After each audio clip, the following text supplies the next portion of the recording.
This edition of the Veterans Opportunity Network radio broadcast is brought to you by PIOGA, the Pennsylvania Independent Oil and Gas Association. We want to welcome and introduce Danielle Boston to the Veterans Opportunity Network. Danielle is the Director of Public Outreach for the Pennsylvania Independent Oil and Gas Association and is responsible for creating and implementing the outreach strategy for the association's workforce and economic development initiative. Danielle is going to explain why veterans should view development of the Marcellus Shale as a tremendous opportunity for their economic improvement opportunities.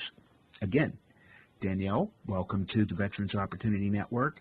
Maybe we can start with you telling us about your organization and explain for our audience just what the Marcellus Shale is and its relevance to the job and enterprise sector.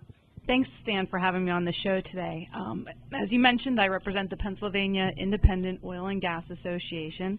We are a trade association that represents the full spectrum of oil and natural gas producers within the state. Oil and natural gas production is not new to Pennsylvania. We have been producing oil and natural gas for about 150 years, starting back from Colonel Edwin Drake's first well discovery in Titusville, Pennsylvania. So long history here in Pennsylvania, but what we do have is really a rebirth of an industry with what this new, what they call unconventional natural gas find, this shale gas that they are now able to tap into, called the Marcellus Shale. So many people have heard of this. It's been a very hot topic. It's pretty much the #1 news story that's been covered throughout the state, and also not only within Pennsylvania but nationally and also globally.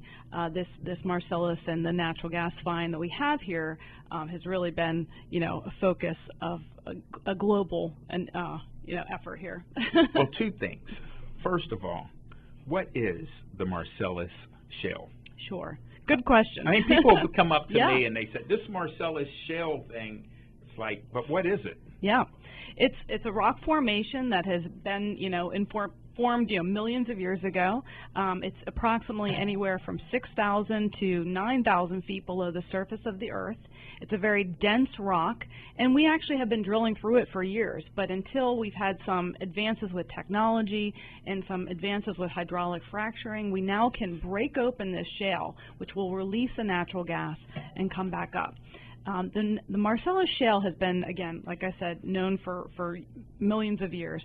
But again, they've really analyzed. It's a very large formation. It's about 95,000 square miles.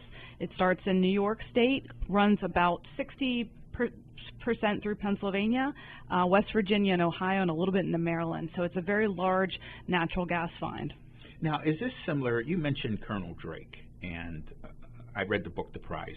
I think I mentioned that to you. And is it true that there wasn't much use for oil before the Industrial Revolution? I mean, the only thing they used it for was, kerosene? Yeah, correct. And then Colonel Drake comes to Pennsylvania and he says, I know there's a pony in this, I know there's oil in the ground here, and everybody was like, so what? And he kept drilling. But tell us the impact of finding oil in this region. Well, it's obviously created our modern world. All the uses for oil and ultimately natural gas as well, has really touched all of our lives through, the tires we drive, the rubber that's used, the petroleum products that are, now plastics and chemical feeds that rely on this petroleum industry. It's really created the modern world that we have now. Obviously, electricity, the gasoline that we drive in our cars. So it really sparked, like you said, the modern world and helped the industrial world to advance. And are there any comparisons with that phenomena? Are we in Western Pennsylvania poised to do something similar in this clean energy sector? Well, I think we're at the very start of this, but absolutely yes. I think we're poised, and we're nicely poised here in Pennsylvania with the abundance of the natural gas find that we have, and being so close to the northeast corridor of some high energy areas such as the New York area and all the way up.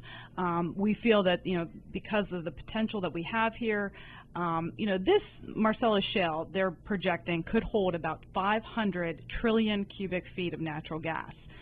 Annually, the United States uses about 23 trillion cubic feet a year. So if you think about that, and let's just, for an example, turn off all the natural gas spigots around the whole United States, this Marcellus shale could potentially power the United States alone for 20 to 25 years, just with what we have underneath our feet.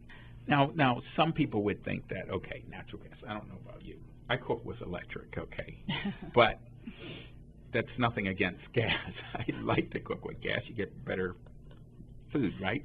But what use is there for natural gas, and what's the impact from an industrial use standpoint and then an output standpoint, commercialization standpoint for natural gas? Well, there's a lot of potentials for the use of natural gas. Like you said, residential homes are utilizing natural gas already. There's a potential for cars to be converted, CNG vehicles, which is actually prevalent around the United States, prevalent around the world, but not as much around the United States, and definitely not here in Pennsylvania yet. There's a lot of potentials for additional energy sources to bring manufacturing back to Pennsylvania. This is going to be a cheaper, cleaner fuel to use, which ultimately will bring back some heavy industries, heavy energy users to come back to the state, because there'll be the potentials here. Is there heavy lifting in terms of making people knowledgeable about the benefits of natural gas? Yes, absolutely, Stan. A lot of heavy lifting. That's part of our job right now, is to really talk about the potentials of the industry and talk about what we need to do in order to get there. We have to do a lot of, and this is really at a DC level, really switching and looking at our energy portfolio and saying, how can we, build that infrastructure to maybe have more natural gas vehicles, or maybe quickly converting some of the fleet operators, such as the busing systems, the FedEx companies, the local delivery companies, to maybe quickly switch over to natural gas. But again, you have to have that infrastructure built.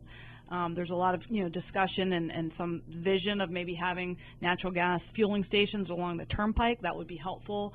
And again, just continuing to think through all the new options that we have with this cleaner burning fuel. You're listening to the Veterans Opportunity Network. I'm your host, Stan Richardson, along with our very own Deborah Contrell, and we are speaking in the studio with Danielle Boston. Danielle is the Director of Public Outreach for the Pennsylvania Oil and Gas Association and is responsible for creating and implementing the outreach strategy for the association's workforce and economic development initiative. Right after this break, Danielle will explain for us why the oil and gas industry believes that veterans are well positioned to secure jobs and supplier contracts in relationship to the ongoing development of the Marcellus Shale. So I'd like for you to stay tuned, and we'll be right back. We'll be right back. You're listening to the Veterans Opportunity Network.